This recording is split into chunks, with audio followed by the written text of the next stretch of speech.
All right, Chapter 12, The Mirror of Erised. Christmas was coming. One morning in mid-December, Hogwarts woke to find itself covered in several feet of snow. The lake froze solid, and the Weasley twins were punished for bewitching several snowballs so that they followed Quirrell around, bouncing off the back of his turban. The few owls that managed to battle their way through the stormy sky to deliver post had to be nursed back to health by Hagrid before they could fly off again. He is such a kind soul. No one could wait for the holidays to start. While the Gryffindor common room and the Great Hall had roaring fires, the draughty corridors had become icy, and a bitter wind rattled the windows in the classrooms. Worst of all were Professor Snape's classes down in the dungeons, where their breath rose in a mist before them, and they kept as close as possible to their hot cauldrons. "I do feel so sorry," said Draco Malfoy, one potions class, "for all those people who have to stay at Hogwarts for Christmas because they're not wanted at home." He was looking over at Harry as he spoke. Crabbe and Goyle chuckled. Harry, who was measuring out powdered spine of lionfish, ignored them. Malfoy had been even more unpleasant than usual since the Quidditch match. Disgusted that Slytherin had lost, he had tried to get everyone laughing at how a wide-mouthed tree frog could be replacing Harry at Seeker next. Then he realized that nobody found this funny because they were all so impressed at the way Harry had managed to stay in his bucking broomstick. So Malfoy, jealous and angry, had gone back to taunting Harry about having no proper family. It was true that Harry wasn't going back to Privet Drive for Christmas. Professor McGonagall had come around the week before making a list of students who would be staying for the holidays, and Harry had signed up at once. He didn't feel sorry for himself at all. This would probably be the best Christmas he'd ever had. Ron and his brothers were staying too because Mr. and Mrs. Weasley were going to Romania to visit Charlie. When they left the dungeons at the end of potions, they found a large fir tree blocking the corridor ahead. Two enormous feet sticking out at the bottom, and a loud puffing sound told them that Hagrid was behind it. "Hi, Hagrid. Want any help?" Ron asked, sticking his head through the branches. "No, I'm all right, thanks, Ron." "Would you mind moving out of the way?" came Malfoy's cold drawl from behind them. "Are you trying to earn some extra money, Weasley? Hoping to be gamekeeper yourself when you leave Hogwarts, I suppose. That hut of Hagrid's must seem like a palace compared to what your family's used to." Ron dived at Malfoy just as Snape came up the stairs. "Weasley!" Ron let go of the front of Malfoy's robes. "He was provoked, Professor Snape," said Hagrid, sticking his huge hairy face out from behind the tree. "Malfoy was insulting his family."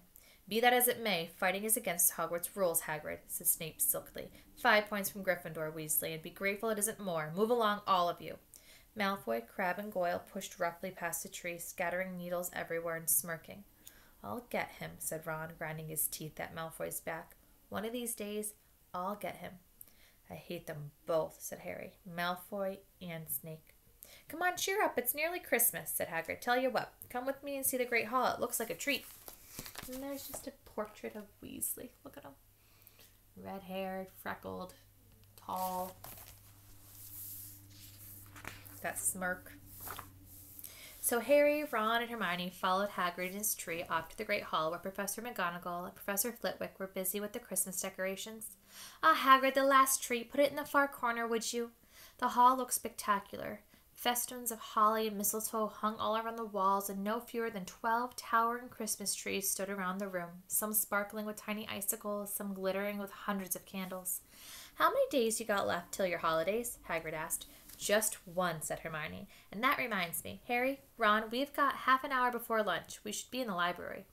"Oh, yeah, you're right," said Ron, tearing his eyes away from Professor Flitwick, who had golden bubbles blossoming out of his wand, and they were trailing over branches of the new tree. "The library?" said Hagrid, following them out of the hall. "Just before holidays? A bit keen, aren't you?" "Oh, we're not working," Harry told him brightly. "Ever since you mentioned Nicholas Flamel, we've been trying to find out who he is." "You what?" Hagrid looked shocked. "Listen here, I've told you, drop it. It's nothing to do with you. We just want to know what Flamel is guarding, that's all. Or what Flamel has, that's all, and what the dog is guarding." "Unless you'd like to tell us and save us the trouble," Harry added.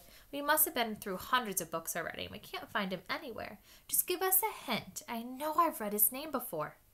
"I'm saying nothing," said Hagrid flatly. "Just have to find out for ourselves, then," said Ron, and they left Hagrid looking disgruntled and hurried off to the library. They had indeed been searching books for Flamel's name ever since Hagrid had let it slip, because how else were they going to find out what Snape was trying to steal?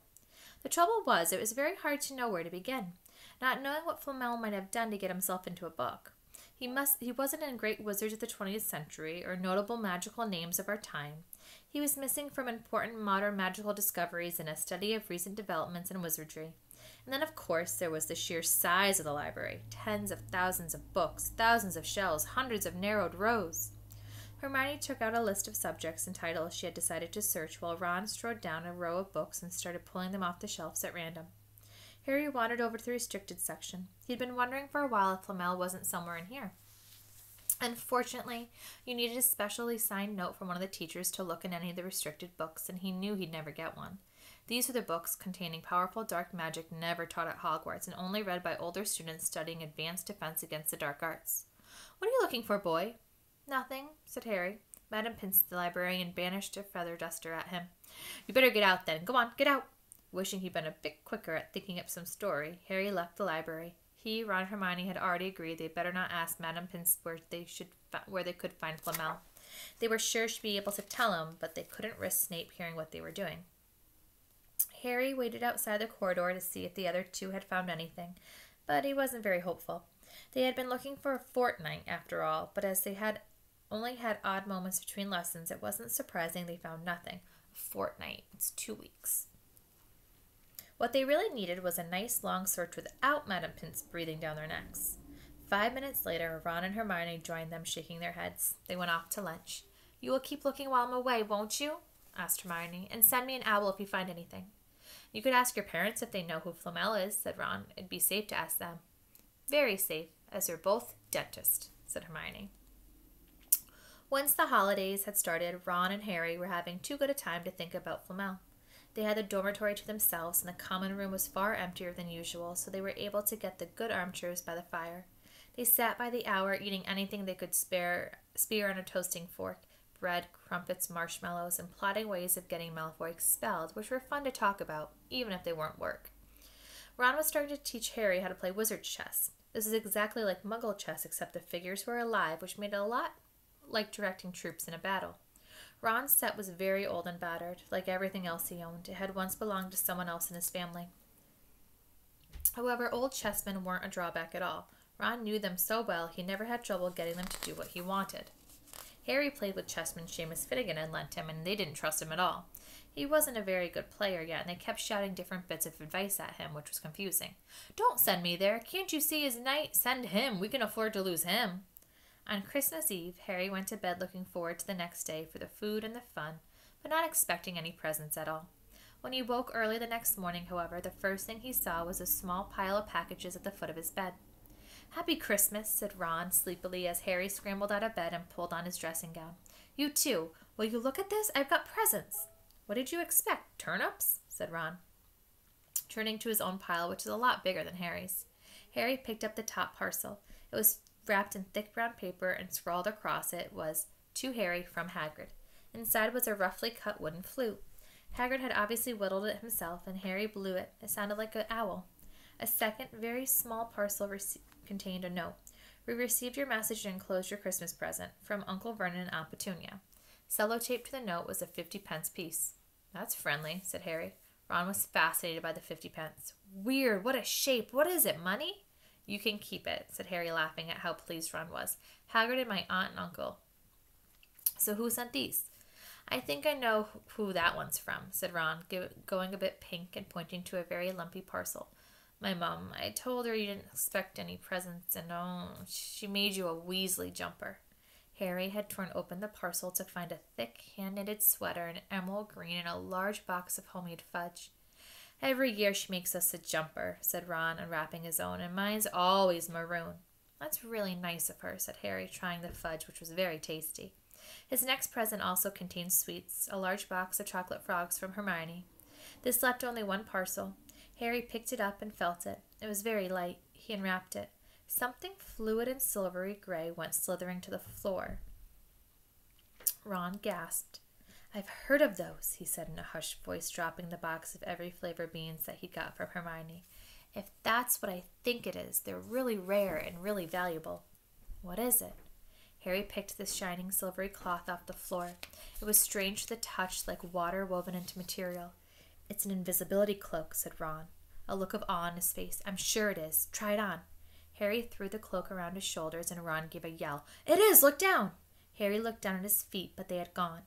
He He dashed to the mirror. Sure enough, his reflection looked back at him, just his head suspended in midair, his body completely invisible.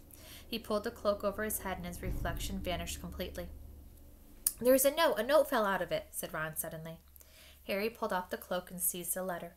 Written in narrow, loopy writing he had never seen before were the following words: "Your father left this in my possession before he died. It is time it was returned to you. Use it well. A very Merry Christmas to you." There was no signature. Harry stared at the note. Ron was admiring the cloak. "I'd give anything for one of those," he said. "Anything. What's the matter?"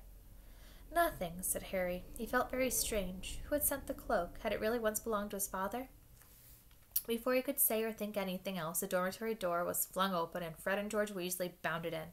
Harry stuffed the cloak quickly out of sight. He didn't feel like sharing it with anyone else just yet. "Merry Christmas! Hey, look, Harry's got a Weasley jumper, too." Fred and George were wearing blue jumpers, one with a yellow large F on it, and another with a yellow large G.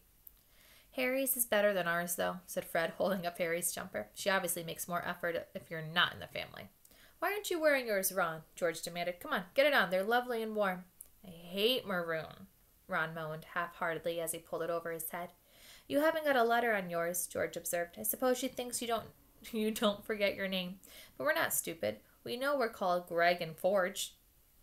"What's all this noise?" Percy Weasley stuck his head through the door, looking disapproving. He had clearly come halfway through unwrapping his presents, as he too carried a lumpy jumper over his arm, which Fred seized.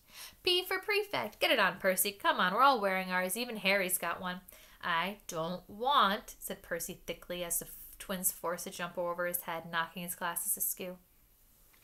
"And you're not sitting with the prefects today either," said George. "It's Christmas. Christmas is a time for family."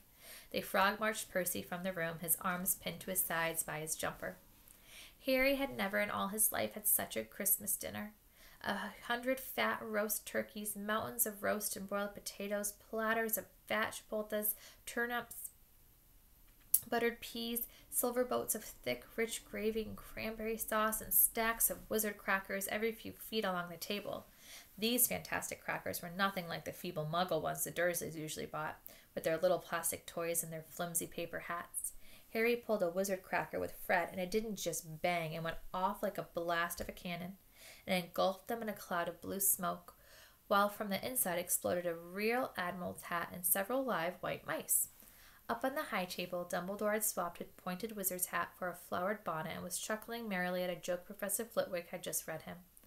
Flaming Christmas puddings followed the turkey. Percy nearly broke his teeth on a silver sickle embedded in a slice.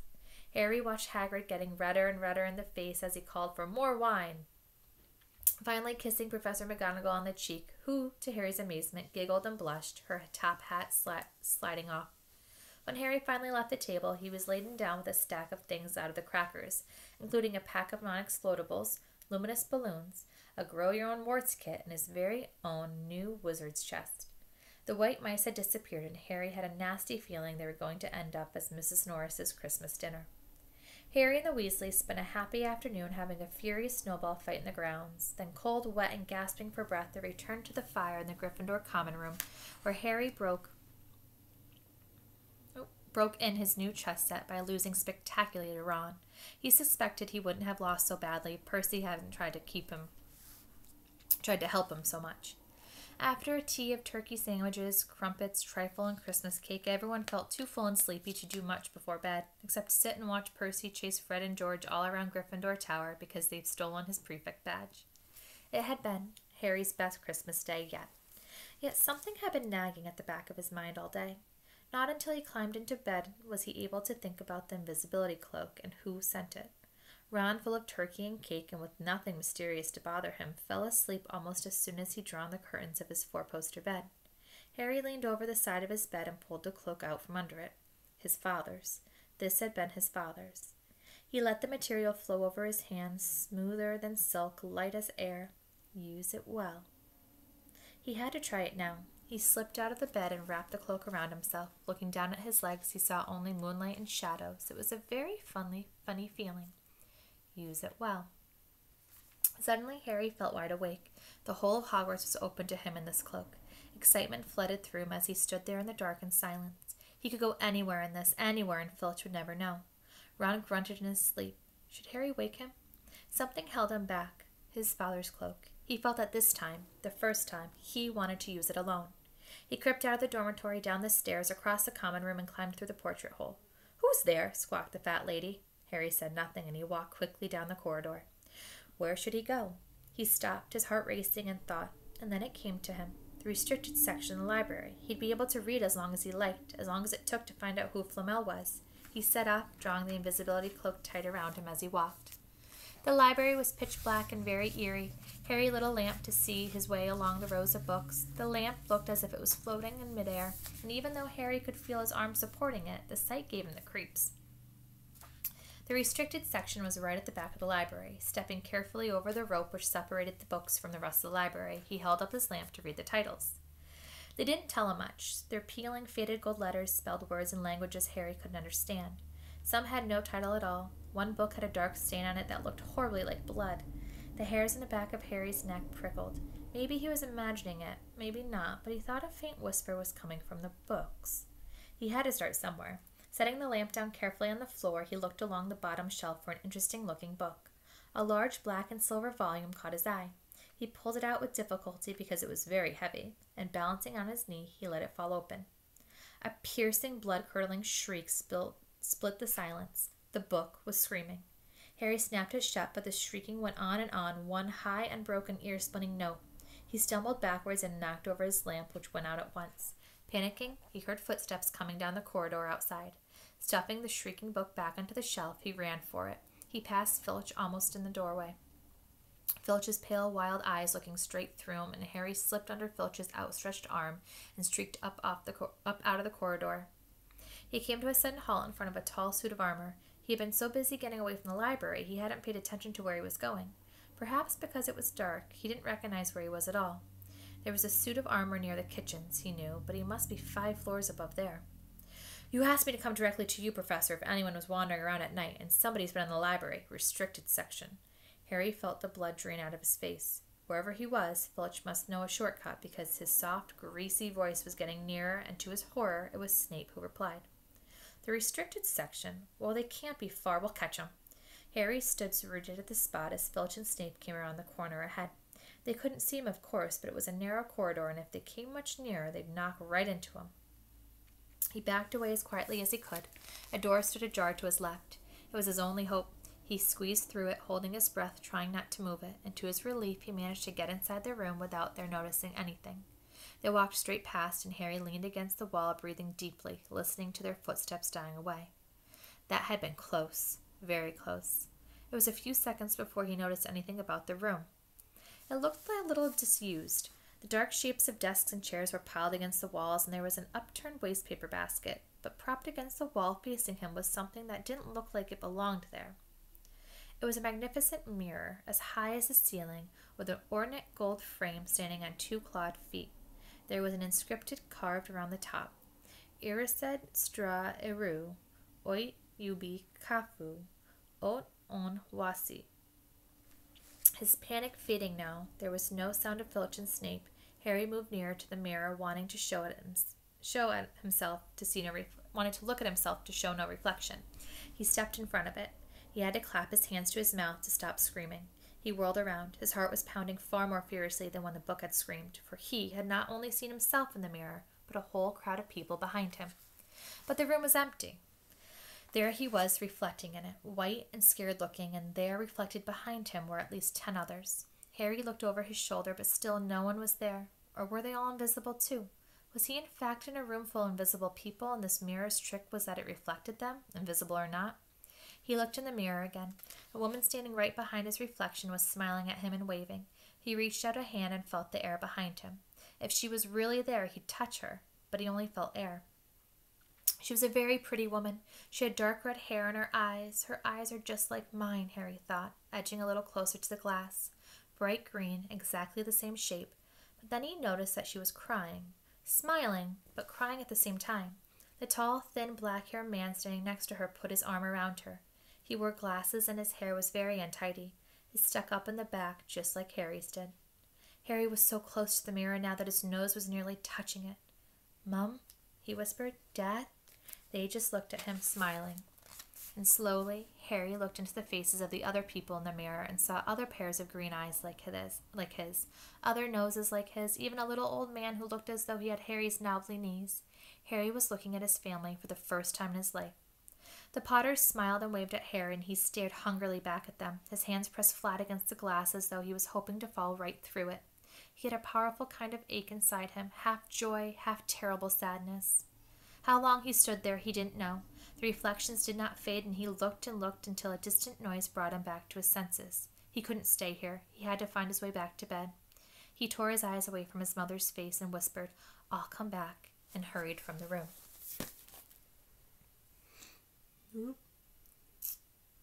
I actually need to stop the video here. I'm going to continue reading later on because there's just a couple more pages left to finish the chapter. But I'm going to stop it here because I actually have to go for a little bit. And so this read aloud is going to be 2 parts. I'll have one link for part 1, one link for part 2. Okay? But it will be all one chapter. So I will read more later.